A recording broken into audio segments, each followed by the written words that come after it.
Most people enjoy a good story. Imagine a story where you rock. I challenge you to make a difference in the world and then share your story to inspire, bring hope and encouragement to others. Together, let us create a better, more peaceful world. Let's not just imagine world peace. Let's work for it. Are you doing something rocking in Saskatoon, Saskatchewan, Canada, or the world? I'd love to have you on my show to share your rocking stories.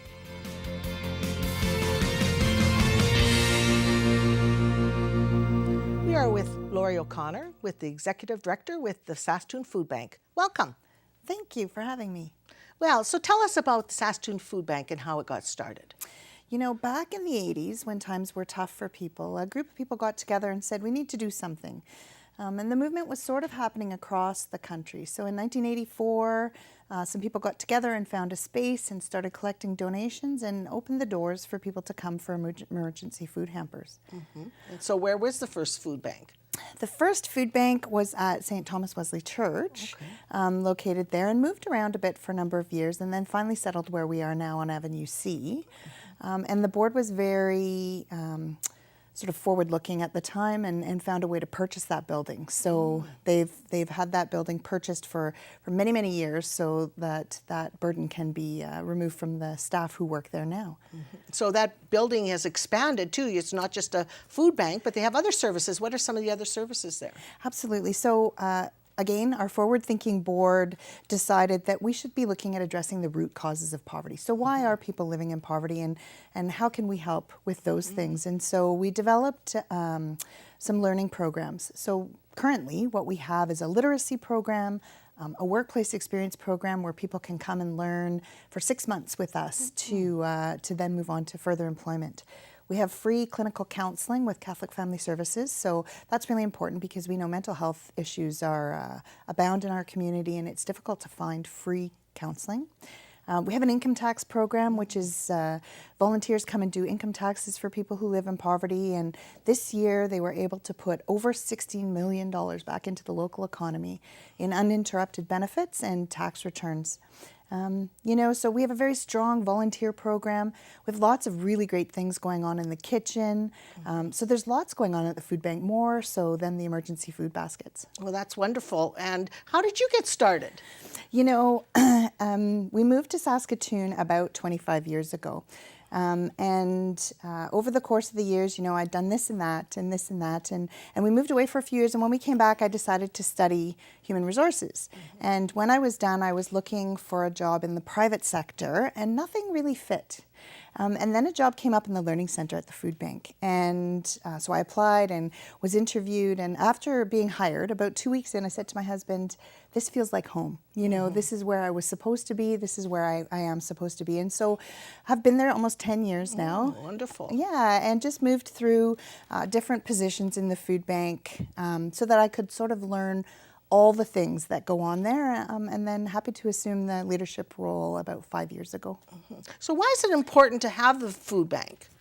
You know, we have a lot of people in our community who live in poverty, who are suffering from food insecurity, who are not able with the income that they have to put food on the table for their children. And so we're happy to provide a service that allows people to get an emergency food basket once every 2 weeks if people need. So, you know, people are getting about 2 to 3 days worth of food over the course of the month.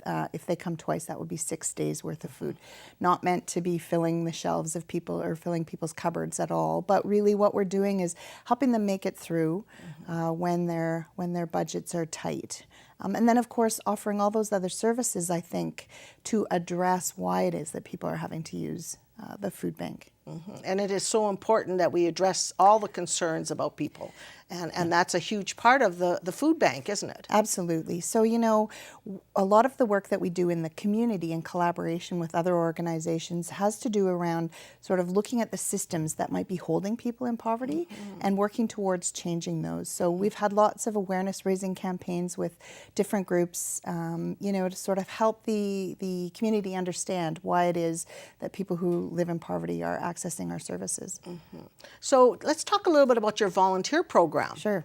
You know, our volunteer program is exceptional and very, very important to us, integral to the organization.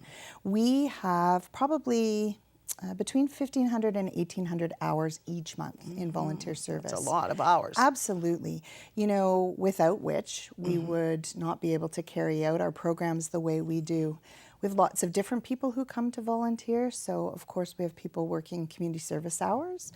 We have corporate groups. And it's a great way for a corporate group to come in and do some team building, and then see if we fit within their corporate social responsibility strategy. Do we meet their pillars, so that they can have a really meaningful experience, and then continue to support us, you know, and their employees then become ambassadors of the work that we do. Then we, of course, have retired folks who are coming and helping us out, and we have a really tight-knit group of folks who come once or twice a week who are there to support each other through their life challenges. It's a quite a loving community. We have a few volunteers who have been with us for much longer than I have been there, who've been giving back to the community, you know, each week for 15 or 20 years. It's quite lovely. Of course, we're open for kids to come and do their service hours from school. Well, that's wonderful. Yeah, it is. You know, it's really it's great for us to have that diversity in the building, and for people to have a firsthand look at a different side of the community than perhaps they might be exposed to normally. Oh, that's wonderful. So your board is comprised of, you know, such a great diverse group of people. So from the private sector, from the public sector, and from the community.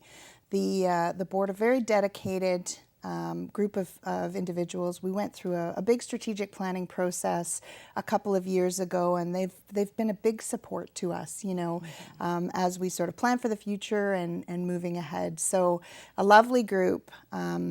You know, a very good mix of the community, so that we're sort of reflective of the rest of the community.